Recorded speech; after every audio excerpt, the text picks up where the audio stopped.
Assalamualaikum warahmatullahi wabarakatuh. Perkenalkan, kami dari kelompok 4 kelas 11 Ilmu Hadis ingin mempresentasikan materi tentang pendidikan dan pergerakan nasional.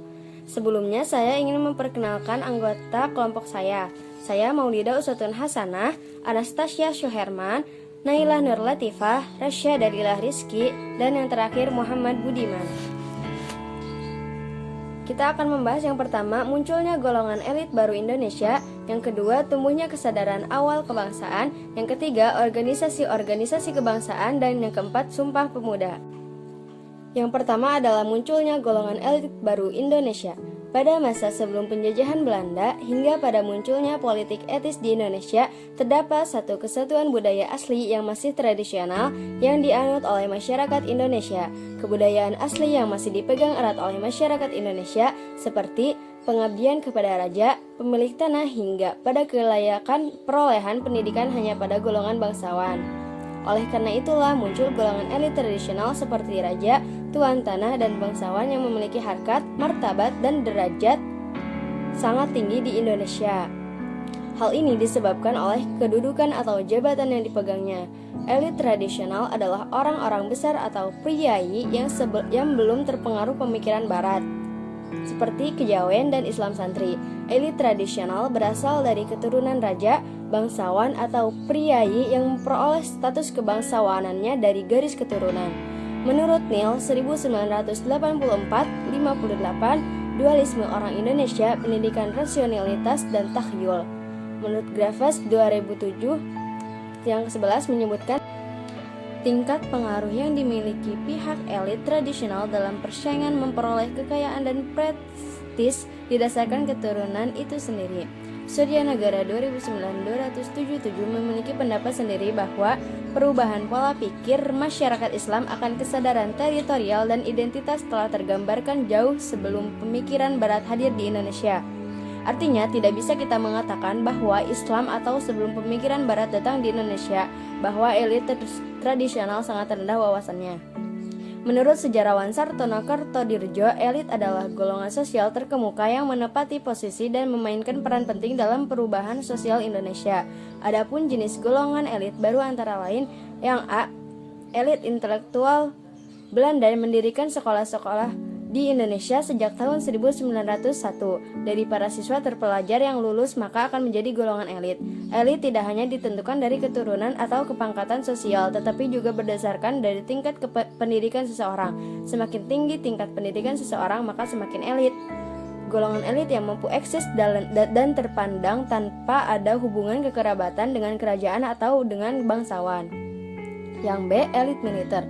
Dengan adanya penjajahan Jepang dan adanya Perang Dunia II antara blok barat dan blok sekutu, maka muncul rasa untuk mempertahankan negara Indonesia. Dalam rangka mempertahankan negara, maka terjadi perekrutan besar-besaran di kalangan anak muda dengan syarat yakni orang itu harus berani perang. Pada masa itu, ibu kota negara berpindah ke daerah Yogyakarta karena gentingnya keamanan negara. Pada perkembangannya, golongan elit baru yaitu golongan terpelajar ini mulai berkecimpung di seluruh bidang seperti politik, sosial, budaya, dan pendidikan. Tujuan golongan elit baru yaitu memperoleh hak-hak layak hidup sebagai manusia yang bebas. Mereka bertujuan agar seluruh anak Indonesia dapat bersekolah. Mereka juga menuntut adanya kebebasan berpendapat. Latar belakang tumbuhnya kesadaran nasional Indonesia. Perasaan akan tumbuhnya nasionalisme bangsa Indonesia telah tumbuh sejak lama. Bukan secara tiba-tiba, meskipun munculnya baru sekitar awal abad 20. Lahirnya nasionalisme bangsa bangsa Indonesia didorong oleh dua faktor, baik faktor intern dan faktor ekstern. Yang pertama ada faktor intern. Faktor intern adalah kondisi di dalam negeri yang mempengaruhi munculnya kesadaran nasional Indonesia. Sejarah lampau yang gemilang. Kebesaran Majapahit dan Sriwijaya. Kedua kerajaan tersebut pernah memainkan peranan penting sebagai negara nasional. Hal ini dapat menggugah perasaan nasionalisme golongan terpelajar pada dekade awal abad XX. B. Penderitaan rakyat akibat penjajahan. Bangsa Indonesia mengalami penjajahan yang panjang dan menyakitkan. dan menyakitkan sejak masa kolonial Portugis dan kolonial Belanda. C. Pengaruh perkembangan pendidikan Barat di Indonesia. Sejak dilaksanakan politik etis, banyak pemuda Indonesia yang belajar atau sekolah secara modern. Bahkan banyak pula yang menuntut ilmu ke luar negeri. Kaum terpelajar Indonesia yang mempelopori lahirnya kesadaran nasional. D. Pengaruh perkembangan pendidikan Islam di Indonesia. Ada 3 macam jenis pendidikan Islam di Indonesia saat itu. Pendidikan di surau atau langgar, pesantren, dan madrasah. Walaupun dasar pendidikan dan pengajarnya berlandaskan ilmu pengetahuan agama Islam, mata pelajaran umum lainnya juga mulai disentuh. E. Pengaruh perkembangan pendidikan kebangsaan di Indonesia. Tokoh-tokoh pribumi yang mendirikan sekolah kebangsaan antara lain Ki Hajar Dewantara mendirikan Taman Siswa, Doas Dekar mendirikan Kesatrian School, dan Moh Syafi'i mendirikan Perguruan Interlandes School Kayu Tanam, INS Kayu Tanam. 2. Faktor ekstern. Faktor ekstern adalah kondisi di luar negeri yang mempengaruhi munculnya kesadaran nasional Indonesia. A. Kemenangan Jepang atas Rusia. Selama ini sudah menjadi suatu anggapan umum bahwa keperkasaan Eropa menjadi simbol. Hal itu ternyata bukan suatu kenyataan sejarah. Pada tahun 1904 sampai 1905 terjadi peperangan antara Jepang melawan Rusia. Ternyata Jepang keluar sebagai pemenang. Hal ini memberikan semangat juang terhadap para pelopor pergerakan nasional di Indonesia. B. Partai Kongres India. Dalam melawan Inggris di India, kaum pergerakan nasional di India membentuk All India National Congress atau Partai Kongres India pada tahun 1885. C. Filipina di bawah Jose Rizal. Filipina merupakan jajahan Spanyol yang berlangsung sejak 1571 sampai 1898. Dalam perjalanan sejarah Filipina, muncul sosok tokoh yang bernama Jose Rizal yang merintis pergerakan nasional dengan mendirikan Liga Filipina pada tahun 1892. Tujuannya ingin membangkitkan nasionalisme Filipina dalam menghadapi penjajahan Spanyol. D. Gerakan Nasionalisme Cina.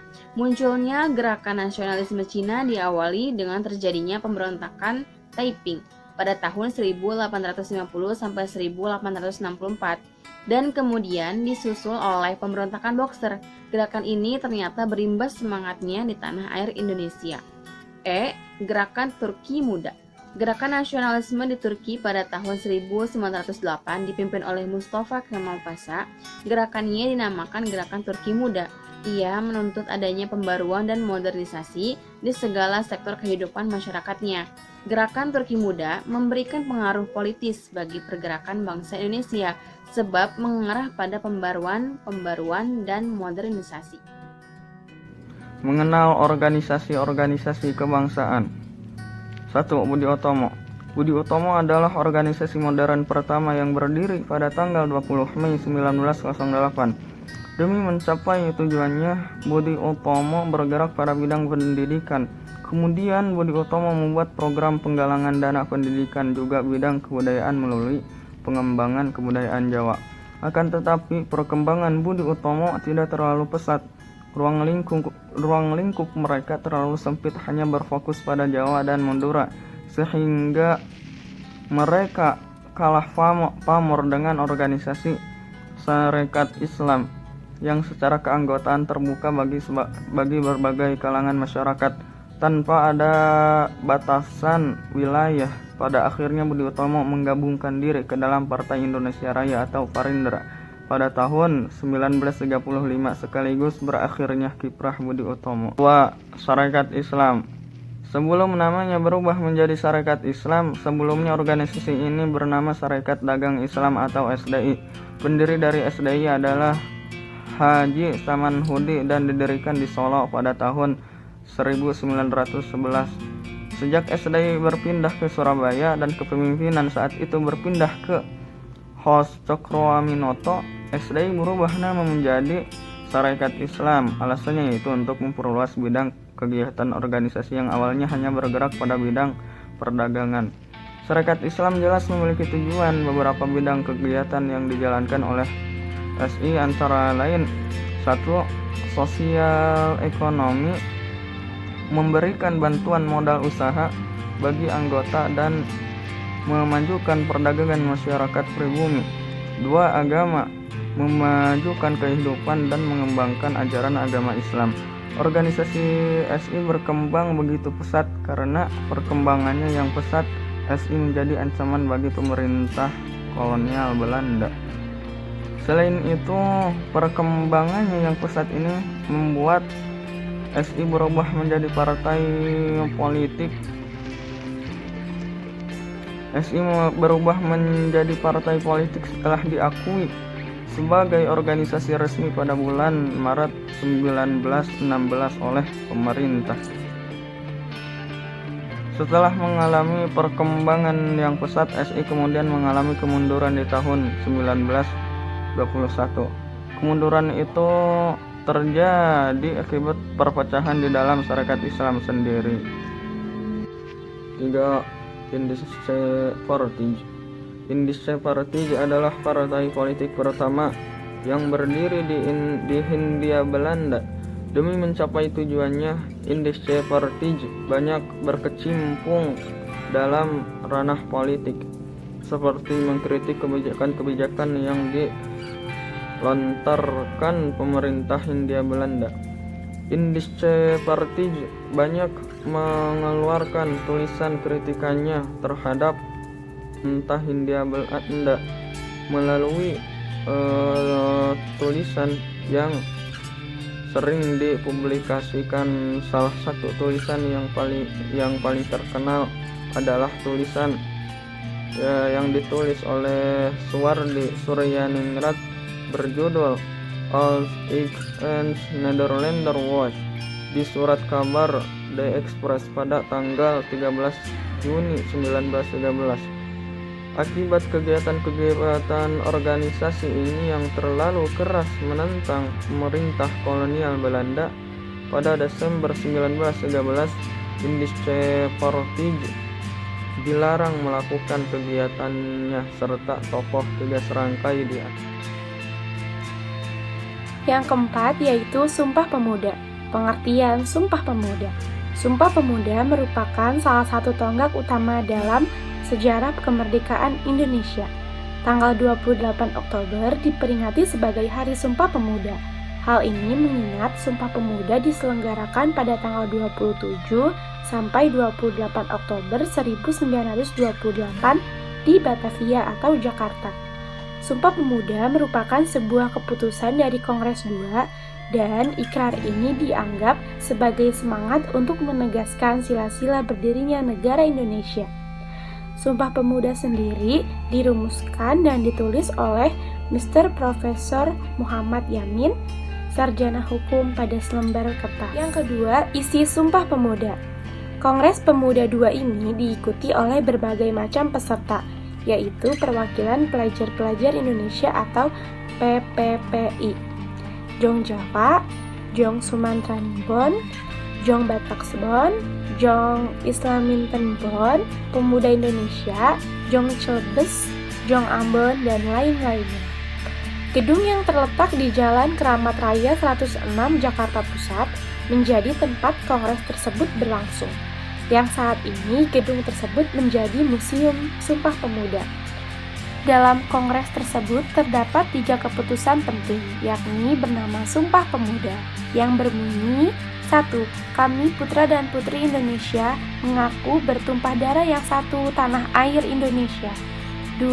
Kami putra dan putri Indonesia mengaku berbangsa yang satu bangsa Indonesia. 3. Kami putra dan putri Indonesia menjunjung bahasa persatuan bahasa Indonesia. Yang ketiga yaitu tujuan Sumpah Pemuda. Mengetahui sejarah singkat dan isi Sumpah Pemuda, kita juga harus mengetahui apa tujuan sebenarnya dari Sumpah Pemuda. Kali ini kita akan merangkum apa tujuan dari diadakannya Sumpah Pemuda. Yang pertama yaitu membangkitkan jiwa dan sikap nasionalisme pemuda-pemuda Indonesia dan seluruh rakyat Indonesia untuk melawan, mengusir, dan menentang para penjajah. Yang kedua, memperluas usaha-usaha dana kegiatan agar tercapainya kemerdekaan Indonesia. Yang ketiga, melaksanakan cita-cita untuk mengumpulkan seluruh pemuda Indonesia. Dan yang terakhir, membuat kokoh dan tebal rasa persatuan kesatuan bangsa Indonesia. Terakhir yaitu makna Sumpah Pemuda. Makna Sumpah Pemuda tentunya sangat penting ditanamkan dalam jiwa. Isi dari Sumpah Pemuda menegaskan cita-cita akan adanya tanah air Indonesia, bangsa Indonesia, dan bahasa Indonesia. Berikut beberapa makna Sumpah Pemuda yang telah kami rangkum. Yang pertama yaitu mengajarkan nilai-nilai persatuan bangsa dan mewujudkan cinta tanah air. Yang kedua, mendorong semangat juang pemuda. Yang ketiga, sebagai ajakan untuk menjaga keutuhan bangsa Indonesia. Yang keempat, menumbuhkan kebanggaan sebagai bangsa Indonesia. Yang kelima, menekankan rasa bangga akan bahasa Indonesia.